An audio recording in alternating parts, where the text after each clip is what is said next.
Hi, I'm Redneck Computer Geek. Welcome to my channel. Here today we got a GT6000 and it's got a horizontal 18 horsepower Briggs & Stratton. Unfortunately, this particular series of engine is just plain notorious for eating the gears off of starters. There's a reason you find a lot of them in a junkyard. It's because the starter replacement on these is just insane. It sucks. Exploding Furbies, it sucks. But on that note, we need it back up and running. We had the loader build that we did, and we're going to get that put back to use. We've got our 3,500 pound winch.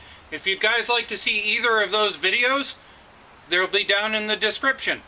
Okay, let's get started. Hi, so normally at all costs I avoid walking around with the camera, but we're going to have to for this one. The reason why this sucks so bad is because that pulley, the base plate underneath, the flywheel cover, and the shroud all have to come off to take this off in order to get to that starter. So what we're going to do is we're going to get out the 1/2-inch wrench we're going to need for these, and we're also going to use a little trick, and that trick would be this. On the front you've got your shaft here, and normally you would have an electric PTO on these. The electric PTO is pretty easy to take off and put back on, so what you do is you take that off and you take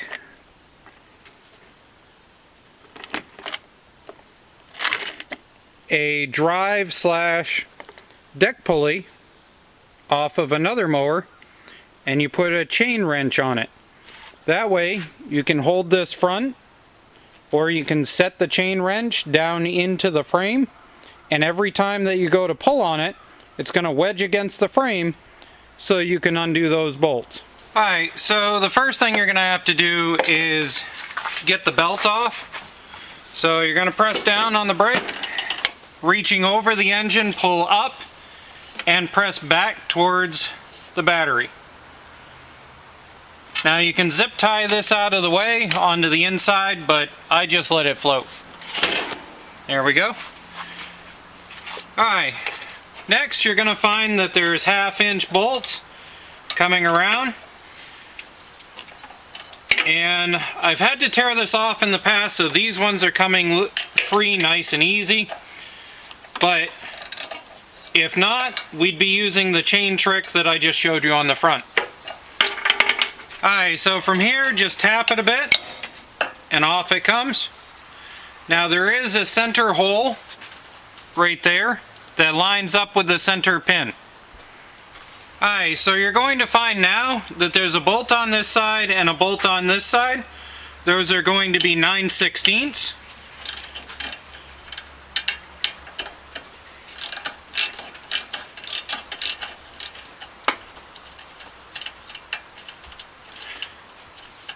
Now what's different about these is that they have lock washers underneath. And you need to retain those.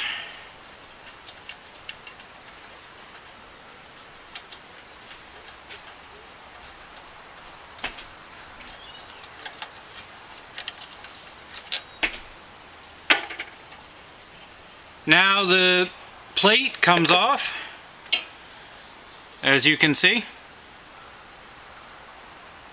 So this goes towards the engine, this goes out. There's your 4 holes for mounting. Now from here you've got your flywheel cover, and you're going to need to take the 4 Phillips head screws out. If these are rusted solid, one thing that you can do is on the side of your Phillips you can grind down a side and grind down a side, and then use a pair of pliers to hold on and twist. Alright, so at this point obviously the shroud comes out. Now on the inside of here, you're going to find that there's going to be a bolt here and a bolt at bottom. Now it's going to be a bolt on either side. They're 1/2 inch, and these bolts are quite long. The thread on them is not very much, but the actual bolt length itself is quite a bit compared to the last ones you took off.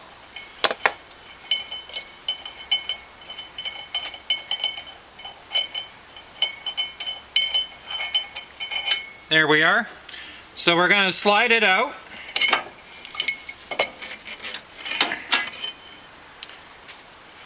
That's the inside edge, and that's the outside. So from here you can see where the 2 bolts are, and you can see where the 4 screw holes are for the flywheel cover. At this point we can now get to the actual flywheel itself and the actual flywheel fins, and be able to take the shroud off, the next step that we need to do in order to be able to get to the starter. Alright, so when you do these engines, you got to actually take the whole entire shroud off to be able to get to the bolts. So, what we're going to have to do at this point is that up here where the oil fill is, you're going to have a bolt. You're going to have 1, 2, and then you're also going to have another hidden one down here. And that's going to match the other side, except for one thing. The bolt going in for the oil fill is going to be a different size than the rest of them. So make sure you set that aside, and the 2 on bottom are going to be smaller. So, biggest, middle, smallest. Alright, so I'm going to try and reach around and do this from the opposite side so that you guys can see. But up here you're going to have this intake. Well, vacuum equalizer basically. It's so that the air comes up through and helps add. What you're going to do, and this becomes very brittle, you're going to pinch it and pull up on it.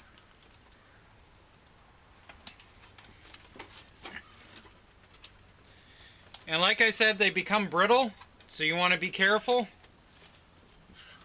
And either pinch and pull up or pinch and pull down on one side. There we are.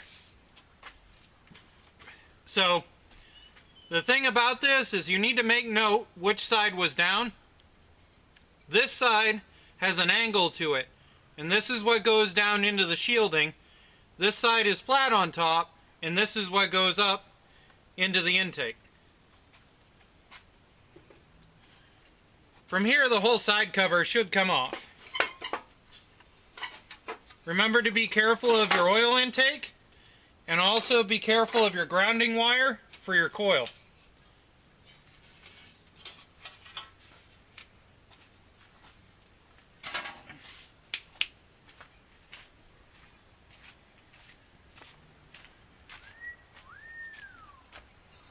Well, thank you, love. I'll make sure that's part. So at this point, we're going to freehand the camera like I hate to do.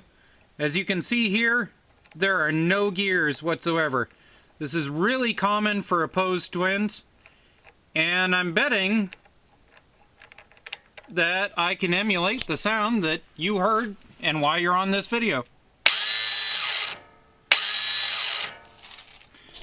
As you can see, they eat those nylon gears right off. Luckily, it's a C-clip assembly, easy to replace. So what you're going to find at this point is you're going to have a bolt here, and you're going to have another bolt that's in underneath this. If you've ever seen my other opposed twin replacement video, what you do is you take your fingers on the inside of this flywheel, and you're going to find as you rotate the flywheel that there is an open area. And you can actually reach in through here in the open area, undo the bolt, and drop the whole starter at once. So I undid the inside bolt first, and I'm undoing the second one second. And what some of you may have noticed if you've ever replaced a starter on a vehicle is I have yet to say anything about the positive lead going to the starter. And there's actually a reason for that. The reason is on these starters, and once you go to move this out, you have to actually slide the bolt on the inside all the way in. On these starters, when you go to do this, the starter bolts are actually really easy to have come undone. And the only way to really do it correctly once it starts coming undone is to put a wrench in under here and then undo your nut.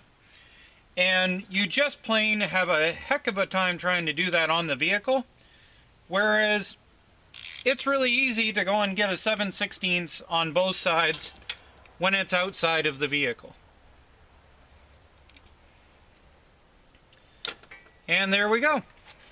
So everything as far as mounting this up is in reverse. What I would recommend is mounting your wire, getting it set in. When you go to set it in, you need to make sure that this bolt is in on this side. This one you can put in after. This one here you cannot. Set it in.